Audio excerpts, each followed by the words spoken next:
Dalam nama Bapa dan Putra dan Roh Kudus, amin. Bapa di surga, kami mengucap syukur dan terima kasih. Berikan kami ya Tuhan pemimpin-pemimpin yang sejati, yang memperhatikan orang kecil, yang memperhatikan orang lain, dan mengorbankan diri bagi kebaikan orang lain. Seperti Daud yang care, yang peduli dengan kematian Saul dan Jonathan. Berikan kami hati yang penuh belas kasih. Terpujilah namamu kini dan sepanjang masa. Amin.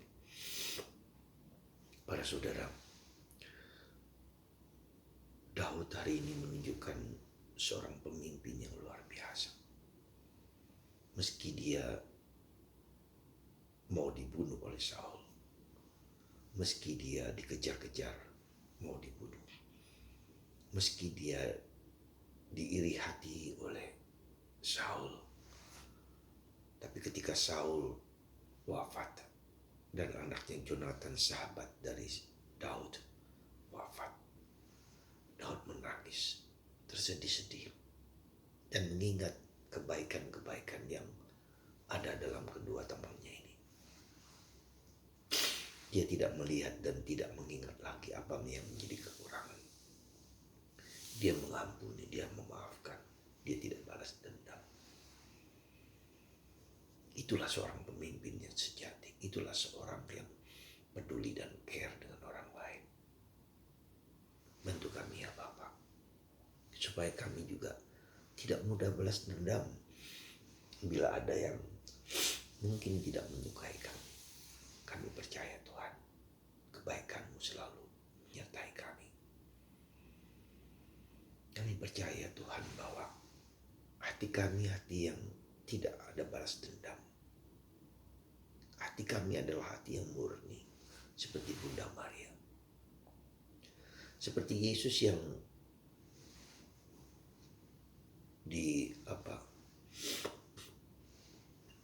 disalah mengerti oleh banyak orang, dianggap sebagai orang yang tidak waras, bahkan oleh anggota keluarganya. Ketika dia memberikan seluruh diri, waktu, tenaganya, sampai waktu makan pun tidak dapat, dianggap tidak waras. Ada banyak hal dalam hidup kita, ketika kita mengikuti jalan Tuhan,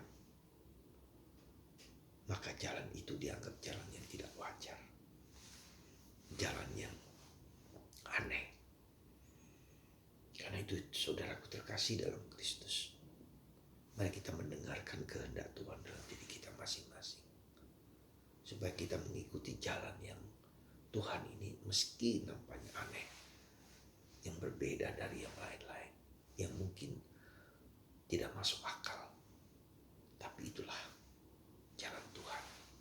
Jalan Yesus adalah jalan yang tidak masuk akal. Jalan hidup kita adalah jalan yang tidak masuk akal, kalau kita sungguh-sungguh mengikuti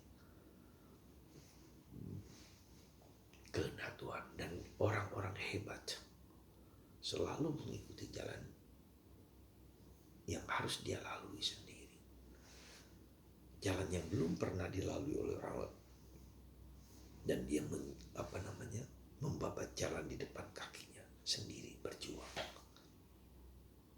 sendirian, bahkan dianggap gila, dianggap tidak normal, dianggap tidak waras.